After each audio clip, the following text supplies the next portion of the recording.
Já, Tælandsferðin líka maður. Mér fyndist það með henni stóri mér varst það gegja.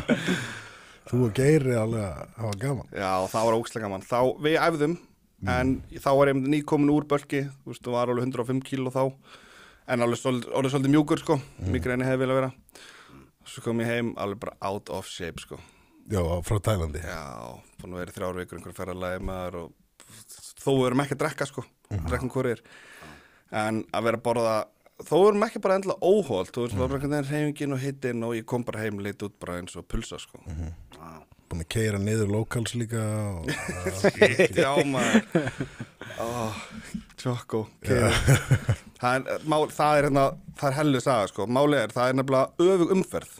Þú veist, þeir sem eru komið til vinstri, þeir eru þín megin sko. Við erum á gatnamótum og við vitum alveg að það er öfu umferð. Við erum búin að vera í keyra hérna í viku sko. Þú veist, á Vestmannum og bara mjög eðlilegt og það er ekkert mál að venast og venstins er bara 0-1 sko. Nema hvað, Geiri horfið til vinstri og sér gaur koma nema bara hann er út fyrir götuna.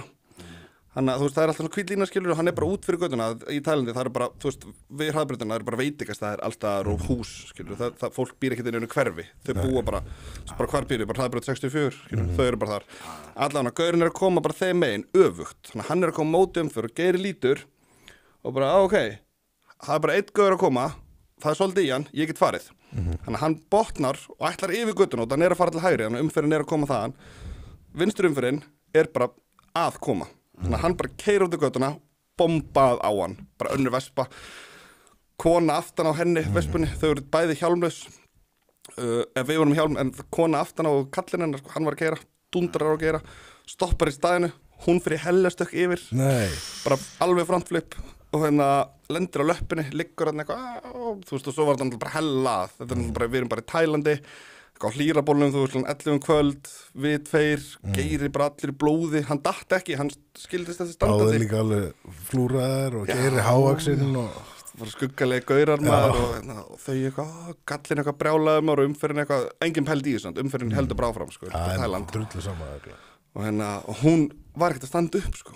Hún bara stóð lág í jörðinni bara, og veist, eitthvað svona vælandi, en ég held samt að þetta var svona meira fyrir bíóið sko.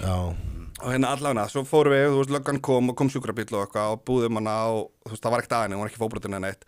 Við fórum bara löggustöð, skildum bara vespun eftir þarna, löppuðum bara löggustöð, vorum þar alveg heil lengi. Þau vildu fá 120 skall fyrir þetta. Fólkið? Já, það er unni bara löggan, þú veist, það er það sem þau segja við okkur, við sitjum hann í 4-5 tíma sko, þú veist, við erum ekki með hennar pening, skilur, við getum ekki farið í hraðbanka, við erum ekki með kortið eða neitt, það er allt í öðru bæjarfélagi sko.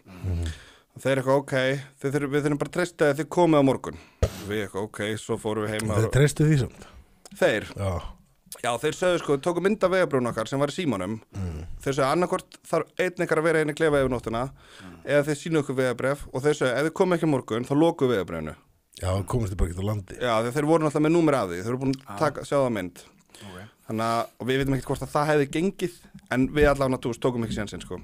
Fórum upp á hótelmaður og hringdum í tryggingar og eitthvað og þau segja bara, þú veist, þið þurfið bara að borga þetta sko. Og bara þeir eru frekar vel sloppnir, þú veist, það er engin pappirar eða neitt sko. Veist líka 120 skallaleg, eins og ég segir, maður... Já, það er bara þokkalegt fyrir þetta. Þú veist, bara vespan tótalt og eitthvað. Og við komum og fórum í hraðbankann og Geiri eitthvað, ég ætla bara að reyna að láta þið að fá 60. Nefnum alltaf í tælensku penningu, við man ekki nákvæmlega hvað upphæðin var. Og við komum og Geiri eitthvað, ég er bara með þetta. Ég er bara með þú veist, 100.000 bahi eitthvað, 60 skall listigar. Og þau eitthvað, það er að tala um lögguna alltaf og hitt fólki við hliðina, sko. Og þau eitthvað svona, að fara að segja eitthvað við þau, komum tilbaka, eitthvað, alveg vissum ekki með neitt meira og Geiri, ok, nei, bara því miður, þú veist, það er bara allt sem ég á, sko. Og þau eitthvað, fara aftur að tala við og gaurinn eitthvað, ok, sættis við það. Og við bara okkur Geiri eitthvað stendur upp og fyrir tekur hendur hann bara, ok, takk fyrir maður, nefnilega málið er, sko, ég er að fara til Bali og ég á alveg 2 vikur eftir að þessu fríi, sko, en ég verð bara að hafa einhvern pening fyrir sjálf mig, sko. Nei. Og gaurinn bara, ok, já, þú veist, ég held að Geiri ekki fatta hvað hann var að segja sjálfur, sko. Og ég var bara, shit, í staðan að segja bara, ég á ekki meiri pening. Það bara, ég þarf að hafa þetta. Shit. Og gaurinn, og þetta er ógeðslega fyndið, gaurinn hélt á peningnum, tók í hendina og geir svona og lögnan tók myndaðum og gaurið með seðlana hér, þetta bara staðfesting á að það væri búið afgreitt og ég má ekki taka mynda eitthvað líka maður og tók mynd og sett inn á Instagram og það er bara eins og geirið að vera að kaupa íbúðana þetta er skrifandi samningi á okkur liði eða eitthvað. Hann er líka svo fyndið, þetta er eitthvað svona hann er típa sko. Já, þetta er svona típa, hann er líka svona típa sem lendir í þessu sko. 100% já.